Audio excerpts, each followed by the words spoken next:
அரிகேசநல்லூருங்கிற ஊர்ல மருதவாணன்ற ஒரு வயதானவர் வாழ்ந்துட்டு இருந்தார்.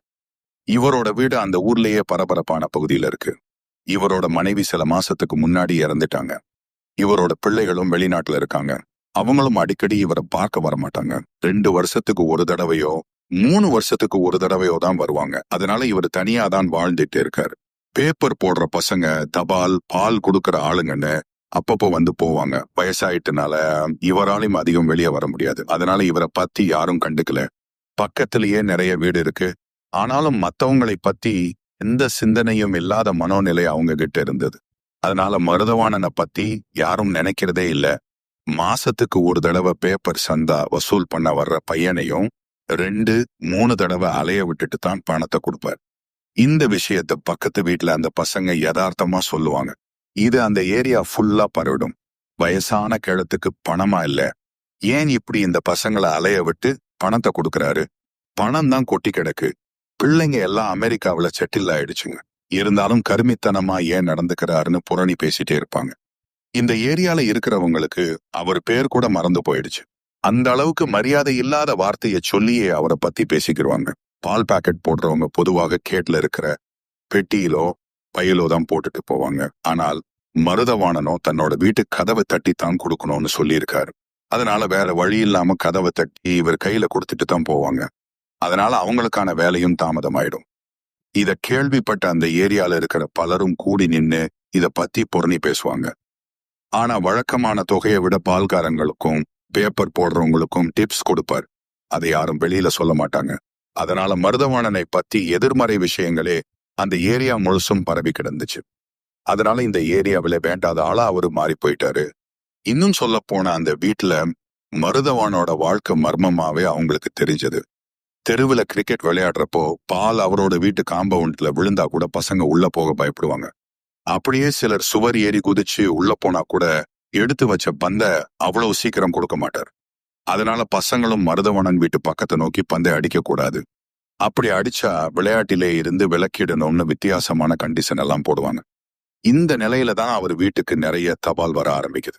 ஆரம்பத்திலே தினமும் 1, 2 வந்த தபால் அப்புறம் 40, 50ன்னு அதிகமாயிடுது.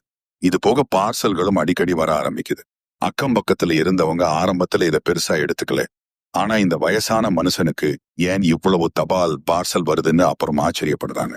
பிள்ளைகளும் வெளிநாட்டுல இருக்காங்க. யார் இவருக்கு தபால் போட போறாங்க? இப்படி பார்சலாக வருதே, அது என்னவா இருக்கும்னு ஆராய்ச்சி பண்ண ஆரம்பிச்சிடுறாங்க. ஆர்வம் தாங்காம டெலிவரி ஆட்களை வழிமறித்து அந்த வீட்டுல என்ன டெலிவரி பண்ணுனீங்கன்னு கேக்குறாங்க. அதுக்கு அங்க டெலிவரி பண்ண ஆட்களும் பொம்மை பெர்மியும் வரும். சில நேரம் கிச்சன் திங்ஸ் வரும்னு சொல்றாங்க. ஒரு கம்பெனியில இருந்து மட்டும் இல்லாம நிறைய டெலிவரி கம்பெனிகள்ட்ட இருந்து இது மாதிரி வேற வேற பொருள் தினமும் பார்சல் வந்துட்டே இருக்கு. சில நேரம் மருதவாணனை சில பேர் கைத்தாங்களா கார்ல கூட்டிட்டு போவாங்க. அப்போது ஒவ்வொரு வீட்டுக்காரங்களும் ஜன்னலை லேசா திறந்து அவரை பார்ப்பாங்க. அப்போ அந்த மருதவாணன் ஊன்றுகோலை பிடிச்சிட்டு உடல் நடுக்கத்தோட மெதுவா வருவார். அவரை 2 பக்கமும் பிடிச்சி நடத்தி கூப்பிட்டு வருவாங்க. எங்க போறாரு, என்ன செய்யறாருன்றதான் யாருக்கும் புரியல. இப்போ எல்லாம் அடிக்கடி இப்படி ஒரு மர்ம பயணம் கிளம்பிடுறாருன்னு சொல்லி அந்த ஏரியால உள்ளவங்களாம் சிரிச்சுக்குவாங்க.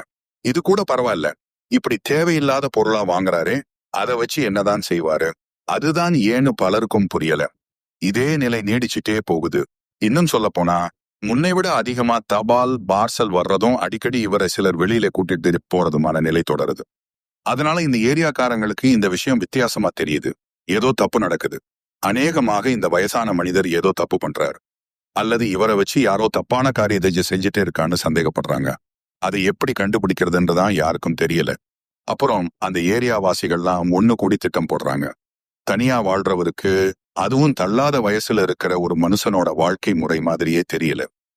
எதுக்கும் விஷயத்த போலீஸ்ட சொல்லிடுவோம், இல்லைன்னா நாளைக்கு நம்ம ஏரியாவுக்கு தான் அசிங்கம் ஏற்படும்னு முடிவு எடுக்கிறாங்க. அப்புறம் அந்த ஏரியா குடியிருப்பு வாசிகளோட பொருளாளர் ஒருத்தர் பக்கத்து போலீஸ் ஸ்டேஷன்ல ஒரு கம்ப்ளைண்ட் கொடுக்கிறார். அவங்க சொல்றதை எல்லாம் கேட்ட போலீஸும் விஷயம் பெருசா இருக்கும் போல இருக்கே, இன்டர்நேஷனல் அளவுக்கு அந்த மனுஷன் ஏதோ தப்பு பண்ணிட்டே இருக்காருன்னு நினைச்சுக்கிறாங்க. அப்புறம் இந்த விஷயத்த நீங்க யார்கிட்டையும் சொல்லிடாதீங்க, போலீஸ் வரைக்கும் விஷயம் வந்துடுச்சுன்னு அவங்களுக்கு தெரிஞ்சா சுதாரிக்க ஆரம்பிச்சிடுவாங்கன்னு சொல்லி அனுப்பிச்சிடுறாங்க.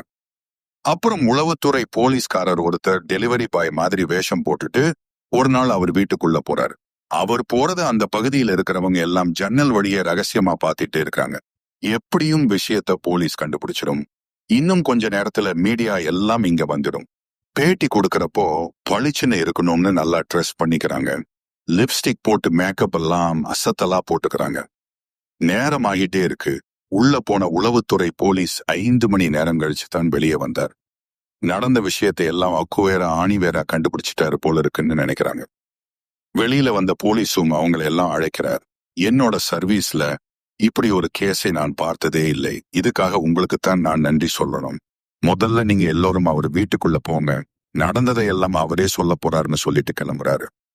அப்போ அந்த ஏரியாக்காரங்க, என்ன சார் எங்களை அவர் வீட்டுக்குள்ள போக சொல்லிட்டு நீங்க எங்க போறீங்கன்னு சந்தேகத்தோட கேக்குறாங்க. அதுக்கு அந்த போலீஸ்காரரும், வயசான எங்க அப்பா அம்மாவை பார்த்து பல மாசமாச்சு, அவங்கள பார்க்கணும் போல இருக்கு, போயிட்டு வந்துடுறேன்னு சொல்லிட்டு கிளம்புறாரு. போறப்போ நீங்க அவரோட ஹால்ல உட்காருங்க, அவரே பேட்டி கொடுப்பாரு, எல்லா ஏற்பாடும் செஞ்சுட்டு தான் வந்திருக்கேன்னு சொல்லிட்டு ஜீப்ல ஏறி கிளம்பி போயிடுறாரு. இத கேட்டவங்களுக்கு ஒரே சந்தேகம். தப்பா கண்டுபிடிச்சிட்டு போலீஸ் டீமை கூட்டிட்டு வருவார்னு பார்த்தா பெத்தவங்களை பார்த்துட்டு வர்றேன்னு சொல்றாரு. பொறுப்பு இல்லாத போலீஸா இருப்பார் போலன்னு நினைச்சிட்டு மருதவாணன் வீட்டுக்குள்ள போறாங்க. அந்த ஏரியாவுல மிகப்பெரிய வீடா அது இருந்தது. மினி மீட்டிங் ஹால் மாதிரி ஹால். அதுல எல்லாரும் உட்கார்றதுக்காக வரிசையா சேர் போட்டு வச்சிருந்தாங்க. யோசிச்சுட்டே அதுல வந்து உட்கார்ந்தாங்க. அப்போ மருதவாணன் கைத்தடியை ஊன்றியபடி அவங்களுக்கு எதிரே உள்ள சோஃபாவுல வந்து உட்கார்ந்தாரு. அவங்களெல்லாம் உத்து பார்த்துட்டு அப்புறம் பேச ஆரம்பிச்சாரு. இப்படி போலீஸ் வரைக்கும் நீங்க போவீங்கன்னு நினைக்கல, நடந்ததுக்கு எல்லாம் நீங்க தான் காரணம்னு சொல்றாரு. இத கேட்ட அவங்களுக்கு ஒன்னும் புரியல. இத புரிஞ்சுக்கிட்ட மருதவாணனும், நான் கொஞ்சம் அதிகமா பேச வேண்டியது இருக்கும், அதனால பொறுமையா நான் சொல்றத கேளுங்கன்னு ஆரம்பிச்சு மெல்ல மெல்லமாய் மனசுல உள்ளதை எல்லாம் சொல்ல ஆரம்பிக்கிறார். என் மனைவி இறந்து பல மாசமாச்சு. பிள்ளைகளும் வெளிநாட்டுல செட்டில் ஆயிட்டாங்க. ஆரம்பத்துல இங்க வந்து போன பிள்ளைகளும் இப்போ வர்றதில்ல. போன்ல கூட பேசுறதில்ல. ஏறத்தாழ அனாதை மாதிரி வாழ்ந்துட்டே இருக்கேன்.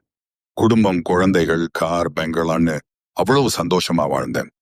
ஆனா இன்னைக்கு என்னை பத்தி கேட்க இந்த உலகத்துல யாரும் இல்லை என்று நிறுத்தியவர் பின்பு தன் கண்ணாடியை அட்ஜஸ்ட் செய்துவிட்டு தன் முன்பு இருந்த தண்ணீரை எடுத்து குடித்தார். ஒரு மனுஷனை பார்த்து நல்லா இருக்கீங்களா, சாப்பிட்டீங்களான்னு கேட்க இந்த உலகத்துல ஒருத்தராவது இருக்கணும். அதுதான் அந்த மனுஷனை உயிர் போட வச்சிருக்கும். ஆனா இந்த வார்த்தையெல்லாம் கேட்டு பல வருஷமாச்சு. மனசு வெறுத்து போச்சு.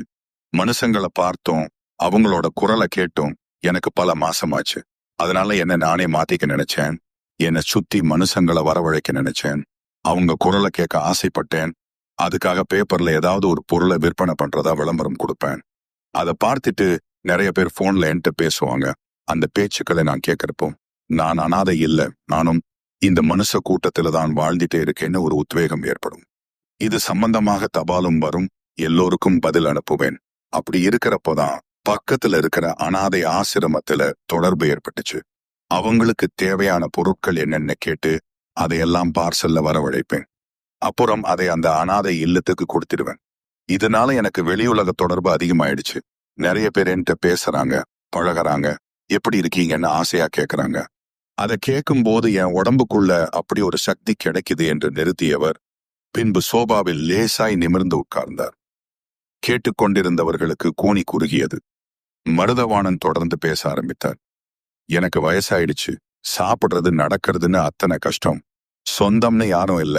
இங்க நான் உங்க வீட்டுக்கு பக்கத்துல தானே இருக்கேன். என்னைக்காவது ஒரு நாள் நான் எப்படி இருக்கேன்னு பார்த்திருக்கிறீங்களா? சாப்பிட்டீங்களான்னு கேட்டு இருக்கீங்களா? மனுஷங்களை அதிகம் பார்க்கணும், அடிக்கடி பேசணும்னு தான் பேப்பர் சந்தாவுக்கு கூட உடனே காசு தர மாட்டேன். அலைய விடுறாருன்னு அவங்க நினைப்பாங்க. ஆனால் ஒவ்வொரு தடவையும் அவங்க வந்து ஏதாவது பேசிட்டே இருப்பாங்க. ஊர் நடப்பை பத்தி சொல்லுவாங்க. அதுக்காகத்தான் காசு கொடுக்காம இழுத்தடிப்பேன். ஒவ்வொரு வீட்லயும் தீபாவளி, பொங்கல், பிறந்த நாள், கல்யாண நாள், பார்ட்டின்னு எவ்வளவு கொண்டாடுறீங்க? வீட்டை அலங்கரிச்சு பார்ட்டியில நீங்க சந்தோஷமாக கத்துறது எனக்கும் கேட்கும். என்னைக்காவது ஒரு நாள் இந்தாங்கப்பா வீட்டுல சமைச்சதுன்னு ஒரு சாப்பாடை கொடுத்திருக்கீங்களா? இந்தாங்க தாத்தா கேக், இன்னைக்கு இந்த விசேஷம்னு சொல்லி இருக்கீங்களா?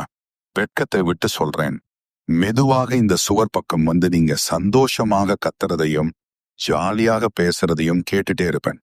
இங்கிருந்தே உங்களை எல்லாம் நான் ஆசீர்வதிச்சுட்டே இருப்பேன் என்ற போது மருதவாணனின் கண்களில் இருந்து கண்ணீர் பெருக்கெடுத்தது. இதை கேட்டுக்கொண்டிருந்த பலரது கண்களும் கலங்கின. பெரிய தவறை செய்து விட்டோமே. பார்ட்டி விசேஷம்னு நடக்கிறப்போ நிறைய உணவுப் பொருள் மீதமாயிடும். அதையெல்லாம் குப்பையில தான் கொட்டி இருக்கும். வயசான மனுஷன் அப்படி எவ்வளவு சாப்பிட போறாரு? அவருக்கும் கொஞ்சமாவது கொடுத்திருக்கலாம். கூட்டிட்டு வந்து உட்கார வச்சு அவரையும் சந்தோஷப்படுத்தி இருக்கலாம். ஆசீர்வாதம் வாங்கி இருக்கலாம். இதெல்லாம் தெரியாம தப்பு பண்ணிட்டோமேன்னு கலங்குறாங்க. இதையெல்லாம் கவனிக்காமல மருதவாணன் தொடர்ந்து பேசிட்டே இருக்காரு. வயசானவங்களை தேவையில்லாத மனுஷனா இந்த உலகம் பார்க்குது. அவங்களும் ஒரு காலத்துல உங்களை மாதிரி ஆர்ப்பாட்டமா வாழ்ந்தவங்க தான். கடைசி காலத்துல முதுமைன்றது எல்லாருக்குமான ஒண்ணுதான். நேத்து ஒருத்தருக்கு வந்தது, இன்னைக்கு எனக்கு, நாளைக்கு உங்களுக்கும் வரும். எங்களை மாதிரி ஆட்களுக்கு முதுமை ஒரு பிரச்சனையே இல்ல. சுத்தி இருக்கிறவங்களோட புறக்கணிப்பும் தனிமையும் தான் எங்களை பாடாய்படுத்துது. உடலுக்குத்தான் வயசு, மனசுக்கு அது இல்ல. வாழ்ந்த காலத்தையும் அப்போ நம்ம கூட இருந்தவங்களையும் நினைச்சு அந்த மனசு படாத பாடுபடும். அப்போ அவங்கள ஆறுதல் படுத்துற, நலம் விசாரிக்கிற வார்த்தைகள் தான் அவங்க சந்தோஷமா வச்சுக்கும். ஆனா அதை கூட யாரும் கேட்கறதில்லை என்று நிறுத்தினார். அங்கிருந்தவர்களுக்கு என்ன செய்வது என்று தெரியவில்லை. மன வருத்தத்திலே இருந்தனர். ஒவ்வொருவரின் மனதிலும் அவரவர் பெற்றோர்களும் தாத்தாக்களும் வந்து போயினர். சற்று தடுமாறியபடி எழுந்த மருதவாணன், என்னை எல்லாரும் அக்கறையா விசாரிக்கணும்னு நிறைய முயற்சிகளை செஞ்சுட்டேன். அதுல ஒண்ணுதான் இந்த வீட்டை அனாதை இல்லமா மாத்த போறது. இதுக்கான ரெஜிஸ்ட்ரேஷன் அனுமதி எல்லாம் வாங்கியாச்சு. பேர் கூட வச்சுட்டேன், பார்க்கிறீங்களா என்றவர் கைத்தடியை ஊன்றியபடி மெதுவாக சுவர் பக்கம் சென்றார். அங்கு சாய்த்து வைக்கப்பட்டிருந்த போர்டின் மீது போர்த்தப்பட்டிருந்த துணியை நீக்கினார். இதுதான் இந்த அனாதை இல்லத்தோட பேரு என்றார். பலரும் அதனை ஆர்வமாக பார்க்க அதுல நல்லா இருக்கீங்களா, சாப்பிட்டீங்களா என்று எழுதப்பட்டிருந்தது. இனி இதுதான் இந்த இல்லத்தோட பேரு. இன்னைக்கு இந்த போர்டை வீட்டு முன்னாடி மாட்ட போறேன். இந்த தெருவை கடந்த போற பலரும் ஆட்டோமேட்டிக்காக இந்த போர்டியில இருக்கிறத வாசிச்சு பார்த்து நல்லா இருக்கீங்களா, சாப்பிட்டீங்களான்னு சொல்லுவாங்க. யாராவது என்னை பார்த்து இப்படி கேட்க மாட்டாங்களான்னு தவிச்சிட்டு இருந்தேன். ஆனா இனிமே தெருவுல போற ஒவ்வொருத்தரும் யாருன்னே தெரியாதவங்க கூட என்னை பார்த்து நலம் விசாரிக்கிற மாதிரியே இருக்கும். என் காலத்துக்கு பிறகும் இங்க தங்கி இருக்கிற வயசானவங்கள அன்பான வார்த்தையில நலம் விசாரிச்சுட்டே இருப்பாங்க என்றார். இதை கேட்டுக்கொண்டிருந்த பலரது கண்களில் இருந்தும் கண்ணீர் பெருக்கெடுத்தது. எந்த பதிலும் சொல்ல முடியாமல் அங்கிருந்தவர்கள் தேம்பி தேம்பி அழத் தொடங்கினர். வணக்கம் நண்பர்களே, இதுவரைக்கும் நம்ம சேனல்ல நகைச்சுவை, மாயாஜாலம், புராணம், சமூக கதைகளை நிறைய பார்த்திருக்கிறோம். இன்னைக்கு கேட்ட இந்த கதை ரொம்பவே வித்தியாசமா இருக்கு. முதியவர்களை வேண்டாதவங்களா பாக்குற காலகட்டத்துல வாழ்ந்துட்டே இருக்கோம். மருதவாணனுக்கும் இதே சிக்கல் ஏற்பட்டாலும் அவர் சோர்ந்து போகலை. கெத்தா அதிலிருந்து மீண்டு வந்துடுறாரு. நீங்க யாருடா என்ன பத்தி நலம் விசாரிக்கிறது? ஊர்ல இருக்கிறவங்களெல்லாம் என்ன பார்த்து நலம் விசாரிக்க வைக்கிறேன் பாருங்கடான்னு அவர் காட்டிய பாய்ச்சல் எல்லோருக்கும் ஒரு பாடத்தை தந்திருக்கு. இனியாவது சக மனுஷனை நேசிப்போம். ஸ்டோரி பென்ஸ்ல வரும் எல்லா கதையுமே சேனலோட சொந்த படைப்பு தான். உங்களுக்காகவே பார்த்து பார்த்து கதைகளை தயார் பண்ணிட்டே இருக்கோம். நீங்க பண்ண வேண்டியது எல்லாம் ஒன்னே ஒண்ணுதான். இது வரைக்கும் சப்ஸ்கிரைப் பண்ணலைன்னா சப்ஸ்கிரைப் பண்ணுங்க. அடுத்தடுத்து வித்தியாசமான கதையா உங்களுக்கு வந்துட்டே இருக்கும். ஓகே நண்பர்களே, அடுத்த வீடியோவில் சந்திப்போம். பாய்.